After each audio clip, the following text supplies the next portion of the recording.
Welcome everybody to another episode of vBrownBag. Tonight we have Francis Wong at Francis_Wong, who is going to present to us a VCP study guide for NSX-T for the 2.4 version that she made, and I thought it was just a tremendous amount of work, and that we should share it with the community. And also we're gonna get any other tips that we get from the audience or Twitter, and we're also gonna present it. So whoever's studying for this exam, gets a really good start. As always, vBrownBag is global. We have chapters in APAC, Brazil, EMEA, Latin America in Spanish. If you want to get in on the conversation, I am going to be monitoring the hashtag vBrownBag on Twitter. And you can also add us if you have any questions. And with that, I'll leave it to you, Francis, to introduce yourself and take it away. Great. Thanks for having me, Ariel. Let me go ahead and share my screen just so you can see. Yep. My screen? Great. So hi, everyone. This is Francis Wong, and I currently am a Cloud Partner Solution Architect at VMware. So I want to talk a little bit about the study guide that I created and why I created this. And I'll give you guys a little bit of background about my role and why I was interested in doing this. So I specialize on the VMware Cloud and AWS solution, and I specialize in working with our partners on the West Coast. I cover the entire West Coast, Alaska, and Hawaii from a partner standpoint. And one of the responsibilities I have is to support our partners in their enablement or their learning of our products. So in learning about VMware Cloud and AWS or VMC, one of the bars that they have to cross, so to speak, is they have to get certified in the VCP-NV. So it's going to be NSX-V or NSX-T. Now, I was tasked with, well, Francis, what's it take to do that? And I'm leading folks through this process of learning about the product and learning about NSX. And I went out on the web trying to look for materials for myself to prepare myself to take the exam. And I found a little bit. I was lucky. I found Britain was making a series of videos at the time, and Paul McSherry had some test materials. I was like, that's great, but there wasn't a nice little framework that says these are things that you should study for other than the exam blueprint, which was pretty bare bones in terms of a skeletal studying framework. So with a lot of help from actually a lot of my counterparts inside VMware, I started putting together this particular guide. And I know Ariel is taking a look at the blog post. We're going to go over the blog post very quickly here in a couple of minutes. But my blog post ended up including not just this study guide, but a lot of different elements that I had to incorporate to get myself up to speed. Because from my standpoint, I didn't feel like I was a specialist in networking. So it's taken me a while to get here. So I want folks to know that for some of us, the networking piece hasn't been in my past experience as much as other parts of the VMware portfolio and other parts of infrastructure. So it was a heavier lift for me. So I needed all these different study materials in order to get me to the point where I felt that I could confidently take this exam and I could take it with integrity. So that's why I did that. So let me dive into it. And I will stop sharing this one. And before I begin with the study guide, I'm actually going to dive into something that some of you may encounter. If you have studied NSX-T in the past, it was probably NSX-V for vSphere. And you might have done the exam a couple of years back. And most of you know, if you're here to look at the study material, that we now have two paths. One is NSX-V and the other is NSX-T. And what about if you hold an older certification? What are your upgrade paths? So make sure you're on the correct path. So I'm starting just at the VMware website just to show you how to look this up, because this is very important as we are moving forward with figuring out what is the right certification requirements for you. So I'm going to navigate just to our certification part of the website. I love this because just getting the exam right and getting the resources right sometimes trips people up. So I love it. Yeah, you know, I'm so, I feel bad because I actually had someone at a partner that went down the path and took a course and said, well, shouldn't I automatically be upgraded? And we went and looked and we're like, oh crap, no, that wasn't the right path for you. So let's make sure if you hold an older VCP-NV or VCP-V certification, that you're going down the right path. So we're going to go through both paths just to demonstrate the difference in how you look this up. So when you look under the VCP for 2020 for network virtualization, let's go down V first because some of you guys have the V. So you come here and you're going to see this little drop down area.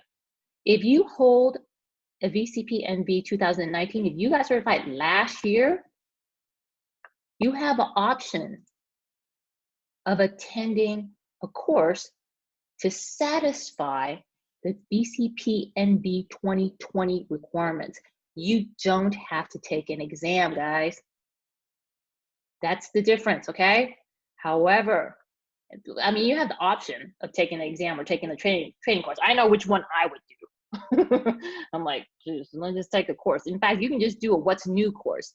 The what's new course is all of 10 hours, and that updates your certification. That's if you hold the VCP-NV 2019. Now, if you hold the VCP-6 though,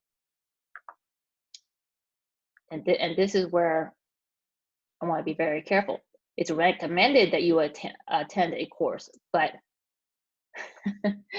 the exam that you need to take if you had the VCP-6NV retired yesterday. So that's no longer a path. Yeah. That means you've got to go back through the process. Okay? That's actually my situation. I have a VCP-6SV, so I have to go T. Yeah. So, and if you have to go back to the drawing board and you've got to take a course, then you know everybody can make their own decision based upon the skill set that they need. But if you're looking forward into VMware's portfolio, you know we are now pivoting over to NSX-T for all of our portfolio. So VMware Cloud and AWS is based on NSX-T. So obviously I was going to go and lean in that direction. So let's go. Very important there. So two questions from our gracious attendees. Raham Mitchell asks if there used to be a path for those with Cisco certs, and so I think I saw that in the drop down. And let's go back. Yeah, and I don't know if the same situation is there for T as well. So I see there a Cisco certification, submit proof, pass the foundation, and pass the. Let's see which exam that is. So if you hold the CCIE, I would recommend that you not go down the V path. And you can't anyway, because I mean, you've got to pass this exam that retired yesterday. So let's be clear, guys, where the line stands. I mean, you kind of see VMware pushing you over to the VCP based on NSX-T. So let's go down the NSX-T path now, which is really where we're going now. So all right, let's so see. You do have an option there. You do. So if you hold a Cisco certification, you obviously have to submit proof and you have to pass the exam. This is the same exam that we're going to go through. Excellent. Now, what happens if I have an existing, and this is part of his question as well, an existing VCP on the V version of NSX. So is that an option in the drop down there? Like to basically transition. Yeah, so it seems that you can do it with a VCP-NV 2019, any Yeah, VCP. Actually, go to that that's VCP. Yeah, that it. one. Yes, this is the one. So you're going to have to pass the exam. So it's going to be the same one now. So remember, the V1 now is expired. You can no longer take the V exam in order to attain the VCP-NV 2020. Yeah, and there's no course that you can take. So go get. So yeah, perfect. I'm so glad that we did Don't, this. yes, don't, that, yeah, I don't want you guys wasting your time or your money taking a course that doesn't qualify you or get you further along. Especially if we're just talking about the certification, right? And I know that there's a lot in terms of the body of knowledge and marketing and what you should do, but when you're just focusing on achieving the certification, you've got to filter out what you need to do, and you need to filter out what's your baseline where you're starting from. So make sure you navigate through these menus correctly. And I wanted to point that out just because of that date. So don't brush that off if you have done this prior, which makes this particular study exam and some of the information I've put together very timely. Yeah. One of the things I do want to point out, and I know this is not possible for everyone, but in this oddball time that we live in right now, you may be at home, and if you have the bandwidth, this is the perfect time to try and buckle down and maybe take down some of this material. And I'm going to go through that story here briefly. So now that we've gone over there, everybody knows they should navigate here and figure out what's their path and what's recommended versus what's optional. Let's go over to the study guide. So my particular blog is at virtually2cents.com, and you should be able to just find the NSX-T 2.4 study guide and support. So right at the top, if you're just looking for the study guide document itself, I put the link right on the top. Just, you know, if you don't want to read through the blog post, you want to just grab that very quickly for you. And I go through a number of things. I'm not going to repeat that. I'm just going to go through the salient points here. I talk a little bit about how I learned and going down the general information. So one of those things I did want to say, this material for me was very dense. I know maybe for folks that have studied Cisco in the past, that some of the networking concepts are not new and the terms aren't new to them, but it was new to me because I had not gone down that path prior. And I don't want folks to think that, oh, she's special, she knows exactly what she's talking about, she has all this experience, she's some sort of savant. I am, no. I looked at this certification 4 years ago when I joined VMware, and I never found the time to do this until we had, you know, this shelter in place time where I'm sitting at home, first of all. Second of all, I want to be very clear. I took the NSX-T course, I'm not kidding you, 3 or 4 times. I took it when it was V. By the time I was ready to take it seriously, T was already out. So then I had to take the class again. And then in order to solidify the learning, I took the OnDemand class and like sat there and I wrote notes, physical notes down, and paused the video in order to learn the information. So that's why all of these notes actually exist in the study guide. It's because I meticulously went through the ICM courses a couple of times in order just to get all that information digested in my brain. So if you guys are struggling out there, I'm with you. I want you guys to know you're not alone in this journey, that it is not easy for me either. Yes, I have failed exams in the past as well. so I'm there with you. And these are all the different tips and tactics I use to make sure that this information stayed with me, taking the class multiple times, writing things down, etc. So, okay, so let's run through this a little bit. I started out with just general NSX-T information. And the reason why I did that was you need to know what VMware's greater vision. What are they driving at? Why NSX-T? Because at the end of the day, they're going to ask you questions like, what's the overall goal of some of these functionalities? And we want to pull back from just the nerd knob, so to speak, and get that vision, because that's important. VMware's got a very, very complete vision for our portfolio. And with the networking portion, we cover a lot of ground. If you think about NSX, I mean, we have load balancers in there. We now have bought Avi not that long ago. We've got Velo Cloud. You know, NSX hooks into vRealize automation. There are just, it is a vast ecosystem, and how NSX plays in that ecosystem is very key.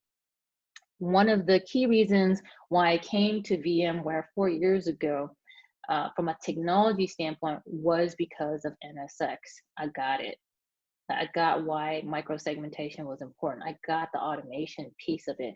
And when I realized what it was capable of, there was no doubt in my mind that it is very much needed in our data centers today. So make sure you know those salient points of why it's impactful to your on-premise data centers, because that will drive you to understand these different pieces inside NSX, how they work, and what the end result is going to get you. Okay, so I go through some of the community resources that I came across. I was lucky that Britain created recently a 4-part series on NSX-T. So there's some videos there. I wrote up some great practice questions. Now, one of the things I do want to point out that up a little bit higher up is there's a book that's called Make It Stick. And I think it was someone on Twitter, I don't remember, maybe it was Luciano, that mentioned it, and I checked it out. And it's very valuable if you want to learn about how the brain works and how you learn. One of the things that he talks about in that book is the #1 most effective way of getting material into your head is actually testing yourself. And tests are hard because they are making you think about the material and draw that material out of your brain. If it's not there, you got to put it back in, right? So you just continually test yourself. So testing yourself is important. And so that's why some of the material I've created here works to do that. And pretty much that is my short tangent on my study tactics. Okay. Formal training. Okay, you know what NSX is. You get what you're driving toward. Maybe you've created a timeline. So before I forget, it took me 4 years to get here because I didn't make this certification a priority. So it's either up to you to make this a priority. It is a dense topic. You're going to have to sit down and commit time and commit energy and mental cycles to get this stuff down. It does take some time, especially if it's fresh for you, as it was for me.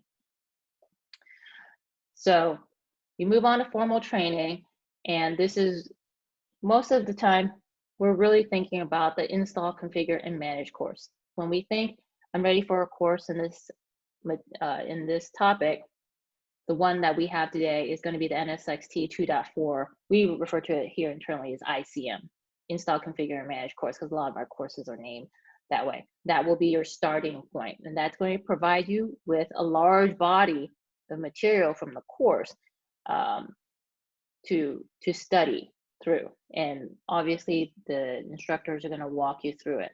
Now, I list both the in-person class, or virtual today, and the on-demand class.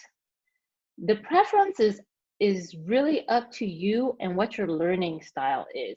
I find that the in-person class, you're not going to have a chance to actually read the material unless you read the lecture material after the class is over, because you're going to spend most of your time actively listening to the course. And that means they're throwing a lot of concepts and a lot of language at you that you're going to have to actively process. And a lot of the material overall overview, I kind of knew, I just needed in depth. And that's when I switched over to the on-demand course, because the on-demand course is, as I understand it, less expensive. But not only that, because it's a pre-recorded video, you can stop and start it on your timetable. And that allowed me to stop the video, rewind a little bit, and listen to what the instructor actually said, and sit there for a minute and think about, you know, the concept as a whole.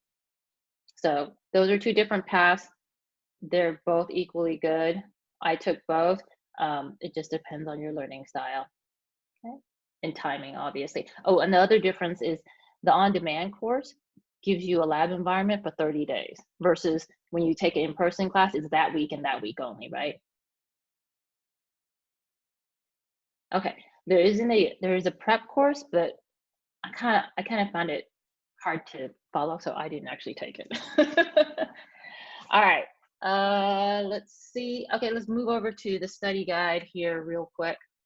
Let me stop this share and pop over. So just one thing, Francis, that they mentioned in the questions as well. You had a note in there about the free time, or at least the promotion that we have on the Learning Zone. Yeah. So, yeah, it's okay, I don't have to pop back over. So Sorry. That's okay. There is a,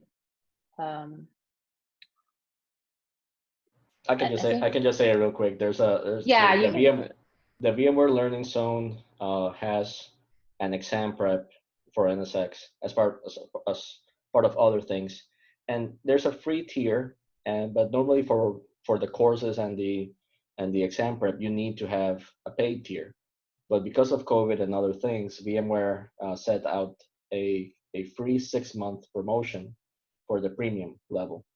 So she has that link in her blog, and you can find it all over Twitter. That's something that anybody that is studying probably wants to get. Yeah, and I highly recommend it. When I was a client, I bought the Learning Zone, and I loved it because I could just go in there on my own time frame and look something up and watch it and learn without and make sure that it was, like, you know, VMware sanctioned. It wasn't like something else. So that one, take advantage of that if you're able to, and if you are able to go for the higher level package and your company will cover it, it's a good investment. All right, so I'm obviously not going to go through this document like line by line because it's 29 pages. But let me be clear, this particular study guide, I stripped it all the way down. So if you look at the actual exam blueprint, there are sections. If you look at different parts of VMware's exam blueprints from different products, there are sections that they list, but there are no testable objectives in there. So there's nothing that they're going to ask you about. And I'm like, well, you know, when you're trying to pass the exam, that's, you know, that's noise, right? So this study guide stripped out everything that wasn't testable and only focuses on the areas in which we said we had testing questions on. Okay, so you don't have to worry that I'm adding things that are not on the exam. That was not my purpose for this particular study guide. Okay, so when you look at the study guide, it's broken up into the sections that are on the exam. I actually wrote down all the salient points. Now, this is just raw data that's in this study guide. You've got to understand how all the parts work together. So this is a great reference for, you know, if you look on this study guide, you can see the NSX manager sizes, you know, what sizes they are, what those measurements are, but you've got to know what it is, the NSX manager, right? There's some definitions in here, but I'm hitting on just the raw data that I pulled out of the ICM courses. So you didn't have to read through PowerPoint slide after PowerPoint slide in the marketing stuff. It was just like, this is the raw information. All right. Now, this is a lot of information. So I think if it was me, if I had to do this over again, I would print this guide up. Yeah, I'm killing trees, whatever. But as I'm going through the ICM course or going through the exam blueprint and I'm studying, I would go back and write in the notes or circle things, just actively making notes to make sure that they make sense in your mind, because these are simple notes, but they're really, really dense in that way. Okay. All right. So I will go over this at a high level, but you've got parts that are talking about the overall portfolio to begin with. We're going to ask you about what's compelling about NSX. Then they're going to go into identifying the requirements for NSX, the actual components, the management portion of it, as well as the hosts and what can be a host. So this goes into an immense amount of detail. And then we're going to go into what are the NSX subcomponents, from what the NVDS is today, how it interacts with vCenter, and the major architectural components that make up NSX. So these should come very naturally to you during the exam, so that make sure these terms, you're not trying to figure out what these terms are in the exam. Okay, they say edge node, you should automatically in your mind know what an edge node is. You shouldn't be figuring that out during the exam. I mean, I know that some folks might think that shouldn't they be testing you on what those things are? They're going to test you on things like, what about the NSX node? You know, what makes up an NSX node? What does that NSX node do, right? So those are the things that they're going to ask you about. So it's going to be not just what the definition of something is, which there'll be a few questions, but it's going to be about how you use those components, how you execute, and how you manage them. So it's going to be more active than just recall of information, which is a lot of times what these study materials are set up for. So that's the part I want to emphasize, that as though this is the raw material, this is not all you have to know. These are all the Lego components you've got to build NSX out of. They're going to ask you how to build it, not necessarily what the components are.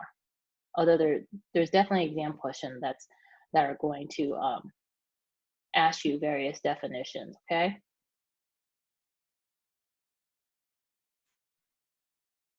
All right. Terminology is nothing new. I mean, I just kind of explained that.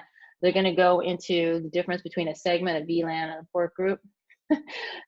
So there's a lot of terms here that I had to learn over time, and they mean different things in different contexts. In especially with someone like myself, that I did do some of the networking in a previous life, and so I needed the description, not the actual word, and then I could map it back, you know, in my mind logically what it was. So make sure that these are all second nature to you.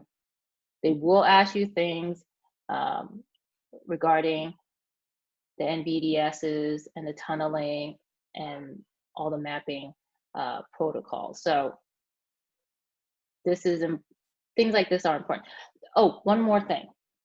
When it comes to the difference between the in-person class and the on-demand class, if you recall, in some VMware courses, this one is one of them, where at the end of each module, they have those questions where they quiz you. And in the class, it's fun to go through the rationale of those questions. But after you get past those questions, sometimes you don't revisit them. So on the demand course, one of the things that I did is they have, at the end of the module, they have those little quizzes. And when I was done with all the material, I would go back to those quizzes and take them over again, because what you might have gone through 4 days ago, you might not recall. So this is going back and testing yourself, because those questions are set up in that way that asks you not just about recalling that data, but with association, how to execute NSX. So that is a useful exercise. And that's where some of these notes, I'm like, oh, I got to pull this out because that's going to be a fair question. All right. I did add some screenshots here because I know this material is just on and on for 29 pages, and it's hard to picture in your mind what it is unless you have hands-on. If you're hands-on, you have that UI in front of you. So one of those things I will point out is I would go to a section and I would review that material. And then when you're just looking at black and white, these words, you're just like, okay, yeah, but you can't visualize it in your head. And sometimes a visualization in your head is what helps you through an exam, because you can see it in your head. You know exactly what it is. It's not just black and white. And so I added some screenshots, but I think one of the things I took from a coworker a couple of years ago was he didn't have a lab at home, and I don't have NSX set up at home either. I do have a lab, but I haven't had it set up. But you can use the VMware hands-on lab to do a lot of this UI. You just have to make sure you're looking at the right version, because obviously this is 2.4. So make sure you're not using a different version of NSX in a hands-on lab. But I had a coworker, he passed this exam all by using the hands-on lab interface to get hands-on experience. And you can absolutely do that. So, do a piece, go in the hands-on lab, and get used to that interface and try to remember that. That really helps build that muscle memory and execute one of those tasks. The labs are important, but you'll forget them after you've done it once. If you don't run through it one more time or two more times, you're going to forget where some of that stuff is. All right. Is there any questions? No, I was just gonna say that that's a great tip. Yeah, you don't have to follow the lab. You can always just whip up the environment and do what you need. Yeah, because that's what I had to do, and that's actually one of the reasons why I like the on-demand class, because the on-demand class gives you 30 days. You can access that lab environment that is just exclusively yours for 30 days. So you can build whatever you want and tear it down. You can troubleshoot it, because the hands-on lab portion, very handy if you've got an hour, maybe 90 minutes to kill to try and practice something. But if you're sitting down for 3 or 4 hours, you got this timer on that hands-on lab. And sometimes, you got to extend the time. There's a little bit of pressure there to get your stuff done, right? But in the on-demand class, when they give you 30 days, that environment is dedicated to you. You can go in there whenever you want in the 30 days. And that's exactly what I do. It'd be like, Friday night at 11 o'clock, and I'm like, where is this again? Where does this link take me to? And I would bring that up, and I'd be able to go right in and work on that. So having both of those options was really, really convenient for me and helped me a lot. Okay. All right. We got a couple other tips from the crowd. Graham Mitchell says, NSX-T, if you want to install it in your home lab, that is available with VMware Advantage now. That changed this year. It used to be on VB, so that's a good call out. And then another call out is, don't be afraid to experiment with the HOL, because you can always quit it and rebuild it. Yeah. So no worries. Yeah, that's what one of my coworkers said he did when he was practicing for the VCP. He said he would go in a hands-on lab, he would tear everything down and build it from scratch. And you do that 2 or 3 times, and you're going to have it down pretty good, to tell you the truth. I went in and did one piece at a time, but I was really slow and deliberate when I did the labs. That was the other thing about the on-demand class that gave me more space, room, time, however you want to call it, to be very deliberate and very careful in doing the lab exercises, because I could just take my time. And I'm like, okay, it took me 4 hours to do one lab. But when you're doing the in-person class, they're like, okay, you have 45 minutes to do this, you know, do this lab, and you're like, I got to go eat lunch too. So that's the nice thing about the on-demand. Then I just sit there and I'm just like, okay, line by line, trying to understand what I'm doing. All right, let's run through the rest of this. This is not too exciting because it's just the information about the logical routing and how it's different in NSX. Now, I had to learn definitely the most powerful thing that I learned in terms of routing and from a networking standpoint when I was going through the course and going through materials is learning how to do a packet walk. That was very empowering for me because I never really understood how to do a packet walk and how to figure some of this stuff out. And if you can do a packet walk in NSX-T, you are halfway there.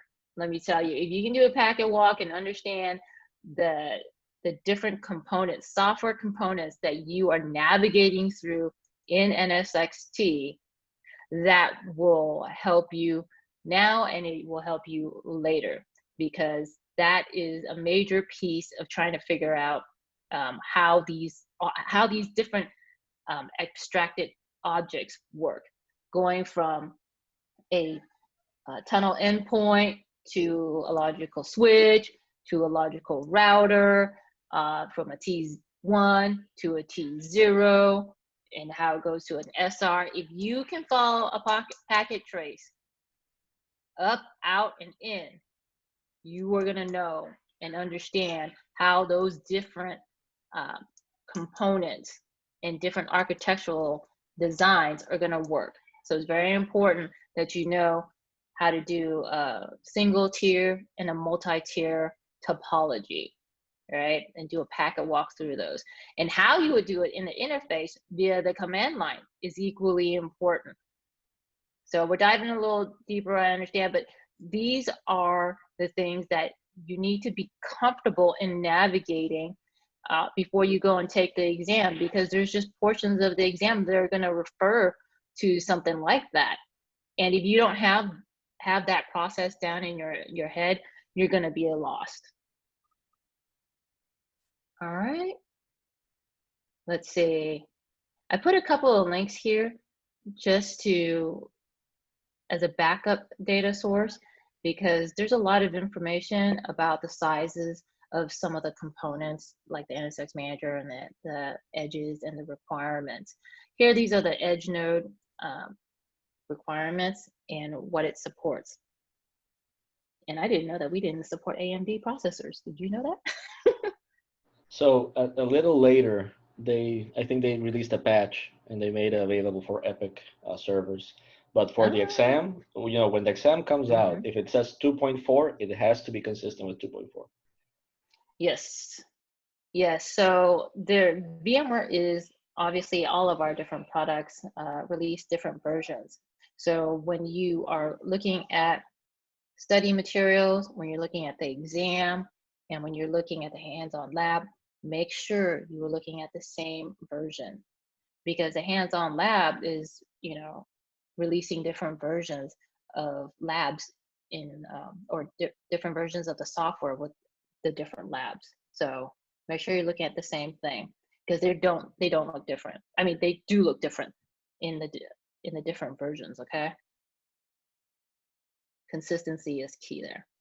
All right. Okay. So I'm going to leave a couple of minutes here. I think it's pretty self-explanatory. I did add a few things at the end here for reference. This is just going through all the service keys here, but I'm going to scroll down to the bottom because this is quite dense.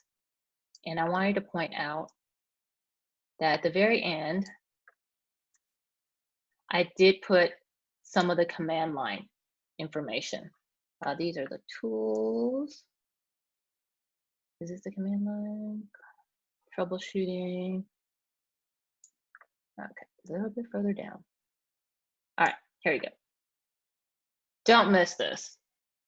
This is not here just for fun, not really reference. These are important. So make sure you are familiar with these commands. I think some folks know that NSX is, we put the UI on NSX. How about I put it this way?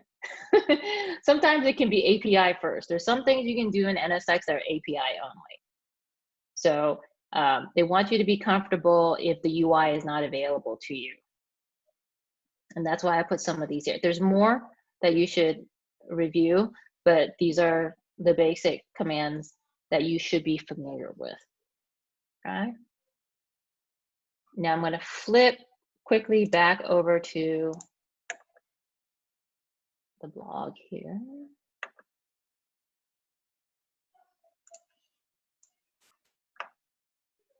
So the last two things here is I did create something called flashcards. They're done on Quizlets.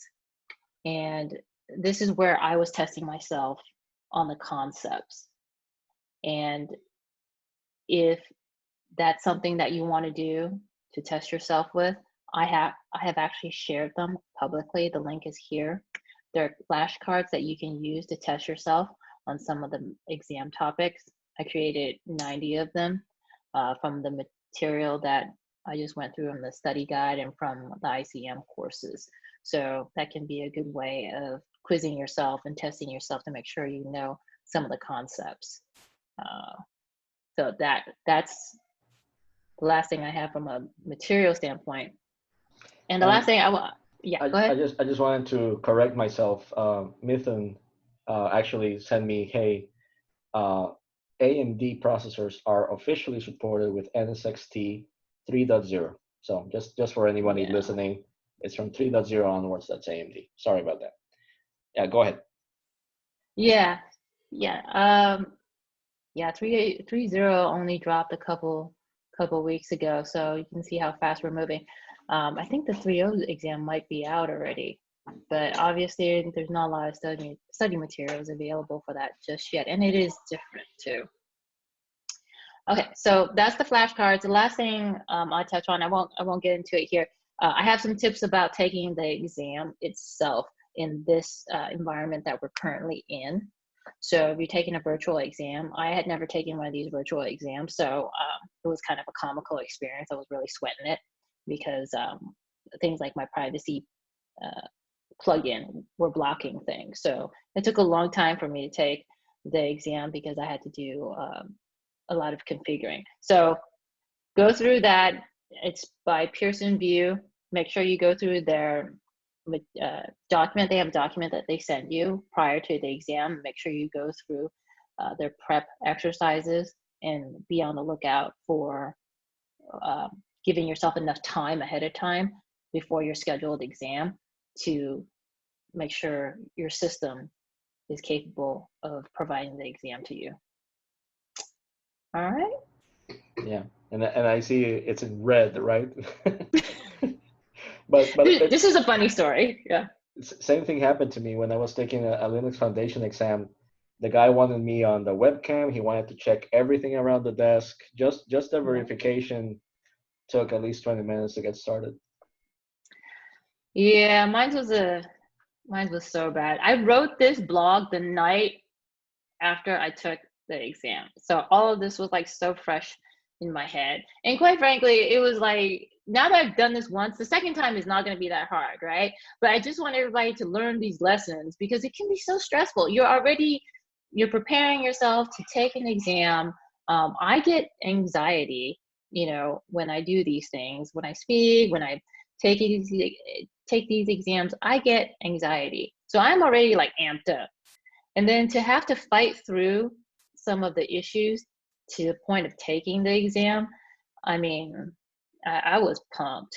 And then, I get to a point where they're like, okay, you have to wait for us to verify, like you said, verify all the photos that you sent them, verify your system and stuff. And I sat there for 45 minutes after I struggled with all of that, waiting for them. So that's the kind of experience that makes you write the long blog post. Yeah, are you kidding me? I was like, don't do this to yourselves. Seriously. make sure you watch out for all the potholes on the road to taking the exam. So No, anyways.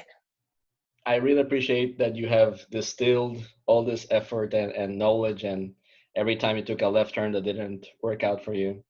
Because that's really what it is. What vBrownBag is about, what blogging is about, is sharing experiences, sharing things so others don't have to run into the same problems. So thank you so much. We don't have any other questions. I don't know if anybody has any other questions. I'll give them maybe 10 seconds there to type something in. Anything else that you feel should be noted now that you have written this blog post? And it's been there a month. I saw that VMware Education was actually promoting it because it's when I'll say this: whenever someone does good work, and you did excellent work here, not just with the blog post but with the study guide, it's worth hyping and showing it to a lot of people.